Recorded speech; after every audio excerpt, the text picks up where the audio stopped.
geng, Assalamualaikum. Selamat kembali ke CTP Garage. Saya Farhan Rosanda. Okey, untuk hari ni saya tak ada isu viral yang nak dikupaskan, tapi saya nak cerita tentang Volkswagen Passat B6. Okey, Volkswagen Passat B6 ni nama market atau nomenclature dia adalah Passat 2.0 FSI. Ada yang juga nama Passat 2.0 TFSI. Okey. So saya akan kupaskan sebentar lagi.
Okey, Passat B6 ni, Passat B6 2.0 FSI ataupun 2.0 TFSI ni dia tak famous macam Passat B7 ataupun Volkswagen Passat TSI yang biasa ada kat market Malaysia ni lah.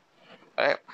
Specialnya Passat B6 ni, dia menggunakan enjin 2.0 yang terkenal dengan kod EA113, EA113, yang bersamaan dengan enjin Volkswagen Mark V, Golf Mark V, Golf Mark V GTI. Dia gunakan enjin yang sama dengan Golf Mark V GTI.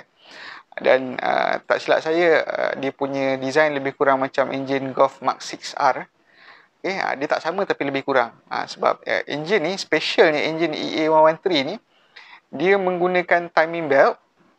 Dan juga untuk belah cam dia, belah kanan tu dia ada timing cam chain, camshaft punya chain. Alright. So enjin ni berdasarkan pengetahuan saya adalah salah satu enjin yang robust dekat dalam market Volkswagen lah. So sebab tu enjin ni dia punya base platform digunakan dalam Mark 6R. Sebab enjin tu memang tahan.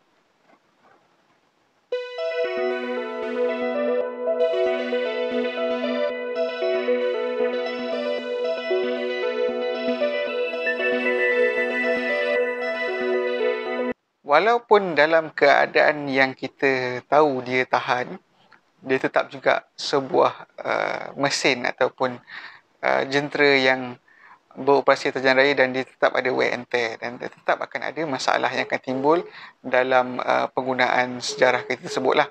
So basically antara common problem kereta tersebut adalah dia ada masalah camshaft punya chain issue. Camshaft chain issue. So bila camshaft chain issue ni, sebenarnya camshaft chain tu tak ada masalah. Yang masalah dia punya tensioner. Bila tensioner dia rosak, tensioner dia ada tendensi untuk dia pecah. Alright. Guys, seperti yang kau boleh nampak dekat sini, ada dua tensioner. Yang tu sepihan dia. Sepihan untuk tensioner lama. Yang saya pegang ni tensioner lama dia, nampak. Nampak dia punya pecahan tu dekat belakang tu. Kita compare dengan yang baru ni, yang belah kanan ni, yang sebelah ni baru. Nampak tak bentuk dia? Yang tu dah bersepih dah. Nampak dia dah macam dah shift dekat dalam bahagian tu, camshaft tu. Yang tu duduk dekat belah tepi, kat slider. Tapi kita tengok sebenarnya slider tu dah tak ada, dah pecah. Right? Sekejap. Saya pusingkan kejap. Sekejap. Letak situ dulu. Right? Tu sepatutnya kedudukan dekat situ lah.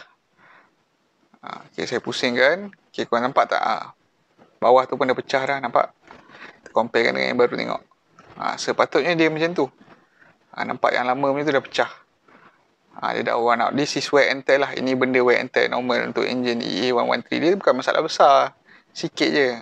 Cuma itulah. Dia kan ada keluarkan bunyi, tapi tukar benda settle. Ini je isu dia. So tengok. Tu sepihan tadi tu nampak. Sebab apa dia boleh pecah? Sebab dia punya plastik guide dekat situ untuk camshaft chain tu dah pecah. Dia akan efek pada besi tu untuk bersepih. Tu kedudukan yang sebenar lah. Macam tu. Korang boleh tengok. Nampak tak bezaan dia? Nampak kan? Kedudukan dia sepatutnya macam tu, tapi dia punya itu dah pecah.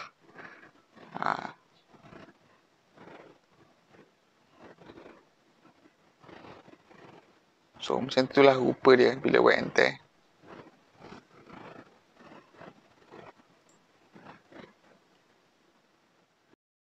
Alright, so saya akan kupaskan lagi, saya akan tunjukkan lagi dengan lebih mendalam tentang masalah camshaft chain ni.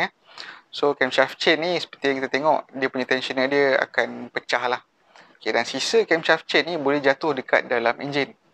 Sebab dekat dekat belakang kedudukan camshaft chain tensioner ni, camshaft chain tensioner ni boleh bersepai, dia ada satu lubang tau. Lubang tu adalah lubang untuk minyak turun balik ke dalam head. So dalam lubang tu cukup besar untuk sepihan camshaft tensioner tadi jatuh dekat dalam lubang head. Tapi yang mana kita boleh capai lagi lah benda tu. Sepihan tu biasanya boleh dicapai lah. Sebab sepihan tu besar. Cuma bunyi dia memang kasar lah. Bunyi enjin bila camshaft chain tu pecah bersepai dia akan kasar. Tapi Alhamdulillah saya ada seorang customer mengalami masalah yang sama. Dia hanya ada keluar bunyi yang kasar je pada enjin dan enjin tetap beroperasi seperti biasa. Bagi saya Alhamdulillah dia bernasib baik lah. Nasib baik tak ada apa-apa benda-benda yang tak elok berlaku lah. So saya telah recommend dia untuk tukar whole set lah. Tukar camshaft chain, tukar tensioner dan juga kita tukar sekali dengan gasket baru. Dan dalam masa sama untuk kereta customer saya ni pula dia ada isu vacuum pump. Dia punya vacuum pump tu dia punya seal dia dah keras, so dia ada kebocoran minyak hitam dekat vacuum pump tu. Alright, tengok video ni.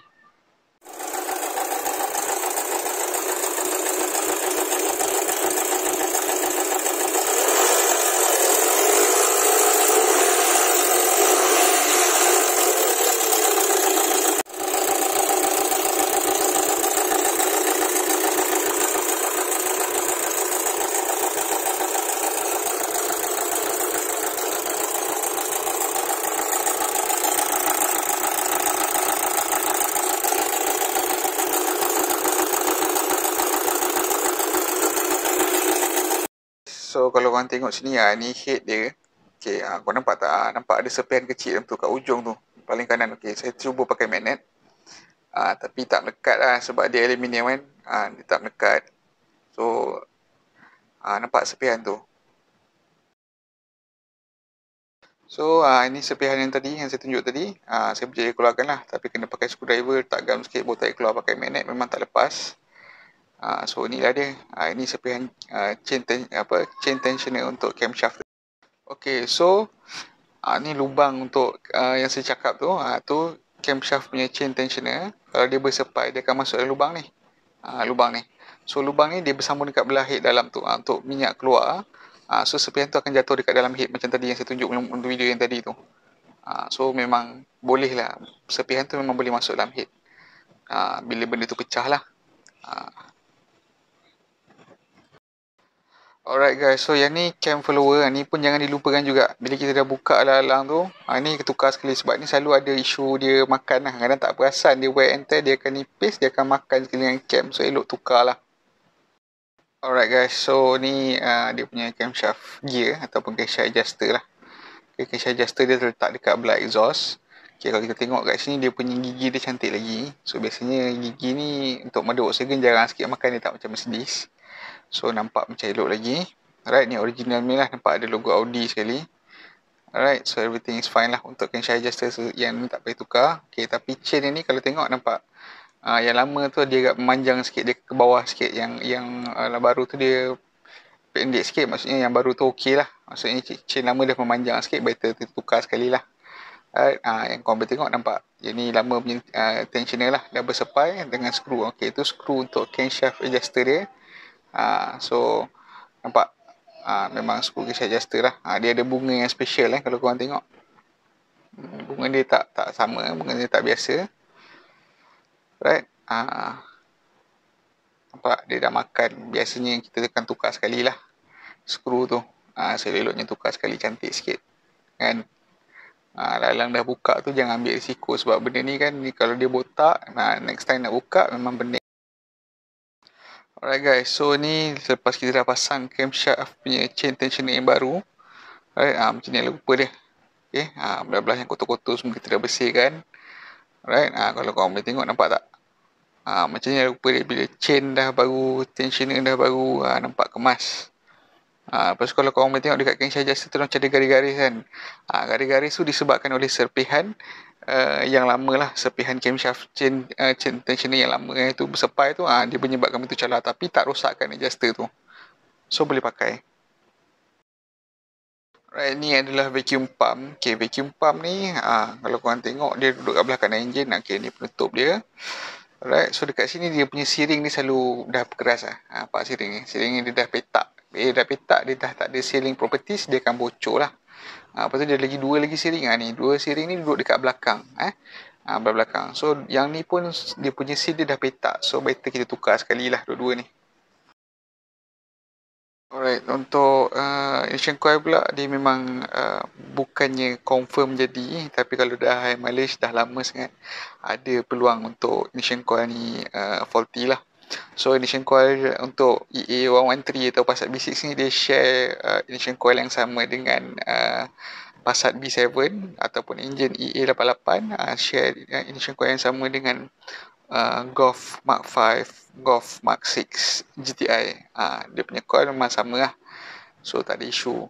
Lepas tu spark plug pula, korang boleh pakai spark plug IK24 ataupun spark plug BKR8iX daripada NGK. Kalau IK ni biasa untuk brand Denso, yang BKR ni biasa untuk NGK. Okay, kadang-kadang lagi satu isu misfire dekat kereta Volkswagen ni kadang-kadang bukan berpunca daripada ignition coil. Kadang-kadang berpunca daripada konektor yang reput. So kalau konektor korang reput, pecah pun boleh buat misfire. So kena tukar lah dia punya konektor. So itulah gambar konektor tu saya tunjuk kat korang so that korang tahu. Ni antara common problem lah. Biasalah sebab benda dekat enjin panas sejuk, plastik lepas tu dia memang akan reput. Tapi bukan immediately, bukan setahun, 2 tahun. Biasa dah lebih 5-6 tahun baru dia reput lah. Biasalah keadaan macam tu lah.